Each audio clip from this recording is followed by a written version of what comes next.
Alors, je vais vous présenter l'IA dans Country. Donc, concrètement, c'est quoi? Je vais commencer vraiment par la vision que Country porte par rapport à l'IA. Donc, on est fidèle à nos valeurs coopératives et à notre mission. Et donc, l'IA dans Country n'a pas vocation à remplacer la réflexion. La tech, pour nous, amplifie ce que les équipes savent déjà faire de mieux, c'est-à-dire créer, collaborer, innover.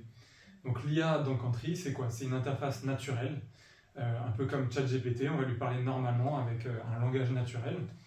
C'est spécifique à Country pour vous aider à mieux utiliser Country. Il n'y a pas de doublon avec l'OS, l'IA dans l'OS que vous avez déjà. Et c'est une aide pour vous pour exploiter encore mieux Country dans les workflows par exemple.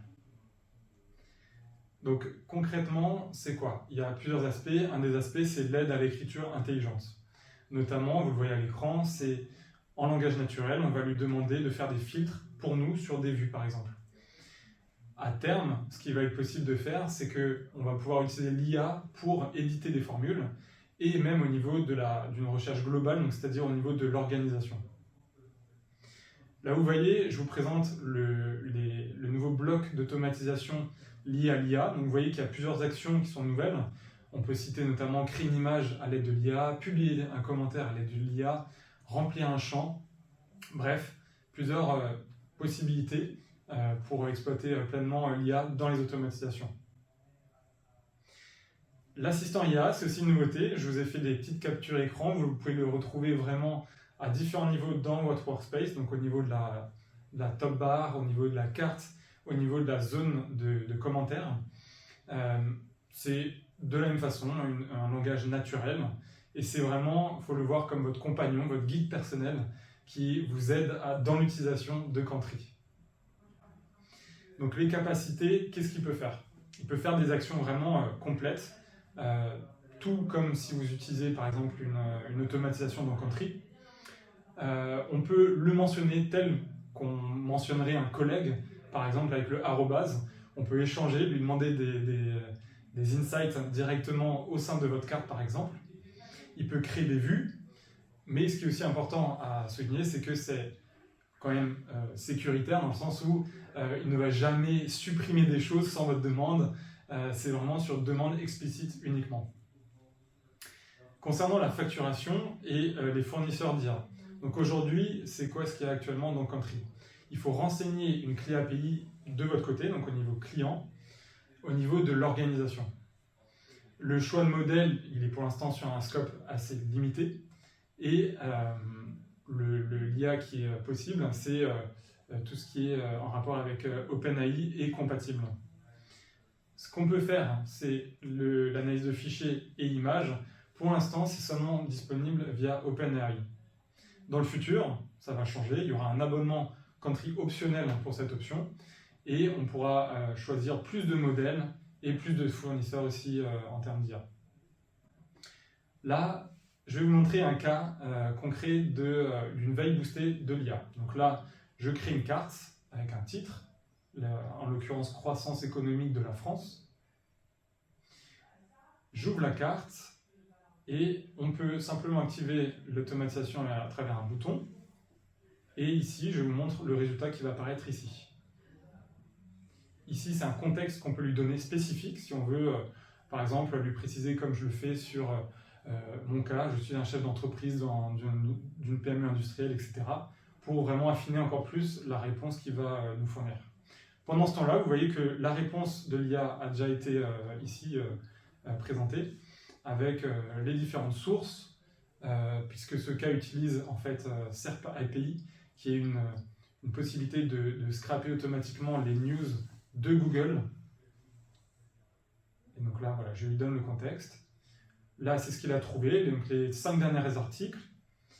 Et je vais lui demander de me fournir une insight par rapport aussi bien à ce que lui il a trouvé sur Google et le contexte que moi je lui ai donné. Donc là, vous voyez que ça va arriver ici. Et il va donner des conseils vraiment personnalisés en fonction de ces deux éléments. Deuxième cas que j'aimerais vous présenter. Voilà. C'est l'analyse de documents. Donc on va commencer le workflow à travers un formulaire. On va uploader un document directement. En l'occurrence, il s'agit d'un devis. récupérer ça sur notre ordinateur, on fournit le devis en format PDF, on envoie le formulaire.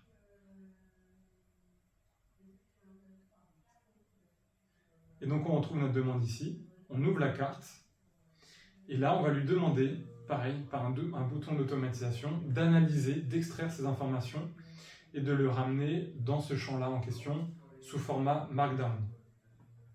Donc là on voit que l'automatisation est en cours, et on voit bien le résultat. Donc le résultat, c'est tout le fichier devis qui a été mis sous ce format. Ensuite, on va vouloir extraire ces informations du devis. Donc là, pareil, on va demander l'IA de remplir les champs en question avec les informations du devis.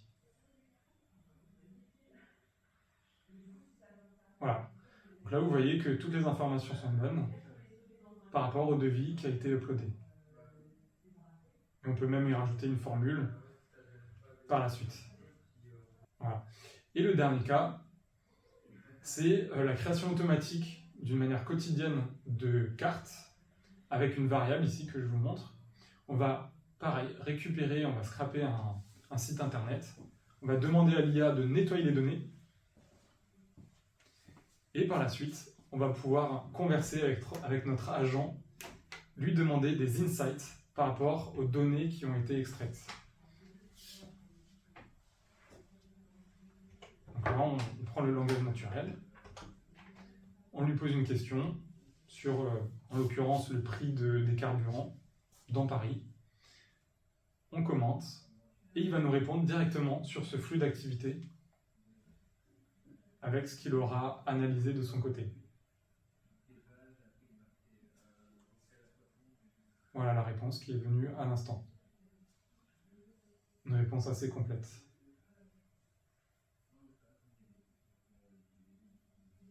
Voilà, sur